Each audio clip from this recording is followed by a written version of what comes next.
السلام علیکم۔ اس وقت جی میں اٹک میں موجود اور ایک عرس کے موقع پر کافی ساری قوالیاں ہونے کے بعد اب میں گھر کی طرف رخ کر رہا ہوں اور اینڈنگ میسیج جو ہے وہ کنوے کرنا چاہ رہا ہوں۔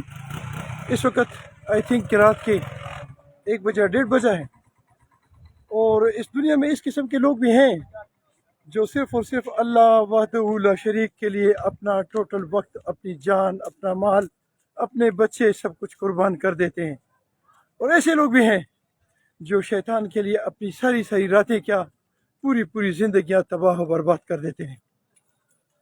میرے اس تمام ایکٹیویٹیز میں مصروف رہنے کا مقصد اپنے تمام بچوں کو ایک میسیج دینا ہے کہ اللہ کی قسم اللہ وحدہ لا شریک ہے، اور اس کا نبی سچا ہے، اور اس کا قرآن سچا ہے، اور اس کا دین حق ہے، اور اس کے بتائے ہوئے رستوں میں دونوں جہانوں کی کامیابی ہے۔ اللہ تعالیٰ کے احکامات اور نبی کریم صلی اللہ علیہ وآلہ وسلم کے طریقوں میں دونوں جہانوں کی کامیابی، اور اس کے علاوہ تمام تباہی اور بربادی ہے۔ السلام علیکم ورحمۃ اللہ۔